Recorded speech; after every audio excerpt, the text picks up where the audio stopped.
ಆಗ್ಬೇಕಲ್ಲ. ಸಸ್ಪೆಂಡ್ ಮಾಡಿ ಯಾವ ಬೇಸಿಸ್ ಮೇಲೆ?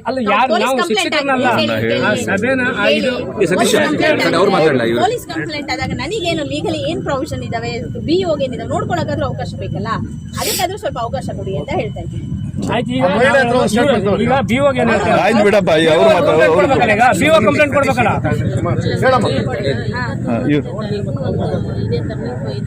ಸ್ವಲ್ಪ ಗಟ್ಟಿಯಾಗಿ ಹೇಳಿ, ಎಲ್ರಿಗೂ ಕೇಳಿಸ್ಲಿ.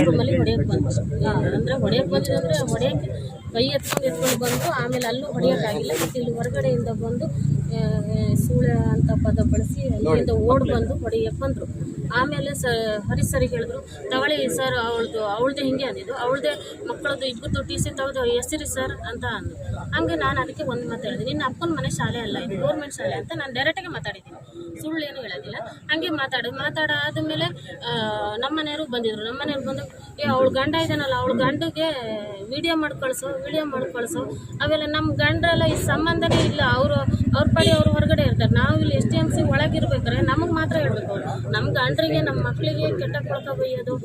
ಆಮೇಲೆ BO ಸರಿಗೆ ಒಂದು ಲೆಟರ್ ಕೊಟ್ಟಿದ್ದೆ, ಇದು ನೀವು ಓದಿದ್ರ ಬಗ್ಗೆ ನಾವು ಆ್ಯಕ್ಷನ್ ತಗೊಳ್ಳಿ ಅಂತ ಹೇಳಿದ್ರೆ, ಅವನೇನು ಕೇಳೋದು, ನಾನೇ ಇದೆಲ್ಲ BO, ನಾನೇ ಎಲ್ಲ, ನಾನು ಹೊಸನಗರಕ್ಕೆ ನಾನೇ ಹೆಡ್ಡು, ಯಾವ ಸರ್ಕಾರ ಬಂದ್ರೆ ಈಗಿರೋದು ನಂದೇ ಸರ್ಕಾರ ಅಂತ ಪ್ರತಿ ಸಲಿನೂ ಸರ್ಕಾರದ್ದೇ ಇದು ಗೌರ್ಮೆಂಟ್ ಶಾಲೆಯಲ್ಲಿ ಸರ್ಕಾರ ಬರಬಾರ್ದು ಅನ್ನೋದು ನಮ್ಮ ಉದ್ದೇಶ. ಪದೇ ಶಾಲೆ ಒಳಗೆ ಸರ್ಕಾರ ನಮ್ಮದು ಇಲ್ಲಿ ಮಕ್ಕಳು ಎಲ್ಲರೂ ಎಲ್ಲ ಮಕ್ಕಳು ಕಾಂಗ್ರೆಸ್ ಅವರು ಇಲ್ಲ, BJP ಅವರು ಇಲ್ಲ, ಅವ್ರವ್ರು ಸಂಬಂಧಪಟ್ಟರು ಅವ್ರವ್ರು ಪ್ರಾಮಾಣಿಕ ಅನಿಸಿಕೆ ಅವ್ರದ್ದು ಬಂದಿದ್ದೀಗ ಯಾರಿಗಾರು ಗೊತ್ತಾಗುತ್ತೆ. ಇದಲ್ಲ ಮೇಡಮ್, ಪ್ರಾಮಾಣಿಕ ನ್ಯಾಚುರಲ್ ಅಷ್ಟೇ. ಅದಕ್ಕೆ ಹೇಳಿದ್ದು ಅದೊಂದು ಇಲ್ಲೊಬ್ರು ಪೋಷಕರು ಬರ್ತಿದ್ದೆ ಇವರು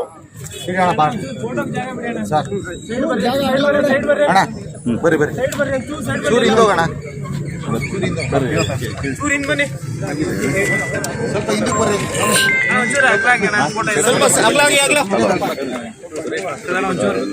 ಫೋಟೋ ತಕೊಂಡು ಹೋಗ್ಬಿಟ್ಟು